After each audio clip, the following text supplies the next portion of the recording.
నిన్న హరీష్ రావు గారు ఏమంటారు, 90% పనులు మేము పూర్తి చేసినామంటారు. ఇది నిజంగా హాస్యాస్పదం. వాళ్ళు ఉన్నప్పుడే రివైజ్ ఎస్టిమేట్స్ సుమారు 19,000 కోట్లు. ఏది సీతారామ లిఫ్ట్ ఇరిగేషన్ ప్రాజెక్ట్. వాళ్ళు దిగిపోయిన రోజు 19,000 కోట్లు ఈ సీతారామ లిఫ్ట్ ఇరిగేషన్ ప్రాజెక్టు అయ్యే పూర్తి ఖర్చు అయితే, వాళ్ళు దిగిపోయే రోజు వాళ్ళు ఖర్చు పెట్టిన అమౌంట్ 7,436 కోట్లు. నేను ఎగ్జాక్ట్ ఫిగర్ ఇస్తున్నా మీకు.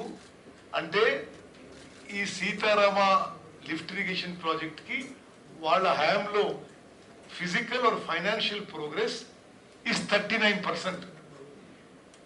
ఆ తర్వాత మేము ప్రభుత్వంలోకి వచ్చినాం.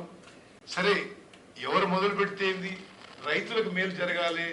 ప్రత్యేకంగా ఉమ్మడి ఖమ్మం జిల్లాలో 10కి 10 నియోజకవర్గాలకి గోదావరి జలాలు తీసుకురావాలనే మరి మా ప్రభుత్వం తాపత్రయంతో ఈ ప్రాజెక్టు ముందుకు పోయినాము.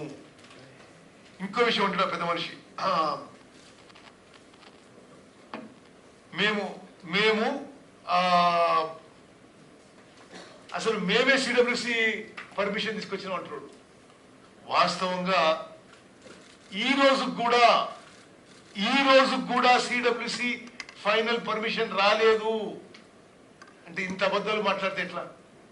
నేను కొందరు ఎక్స్పర్ట్స్ ఒపీనియన్ ఈ విషయం మీద, అంటే పేజ్ నెంబరు పారా నెంబర్తో సహా ఇస్తున్నాం మీకు, సో దట్ ఇటువంటి అబద్ధపు ప్రచారం వాళ్ళది ప్రజల్లోకి పోవద్దని. The previous BRS government failed to get the approval of cost apportionment of this project. ఇది సిడబ్ల్యూసిలో పనిచేసిన ఒక ఈ విషయాల్లో నైపుణ్యం వహించిన ఒపీనియన్ ఇది. It failed to follow the guidelines for allocation of cost among different purposes of River Valley projects and failed in obtaining the clearance from Central Water Commission.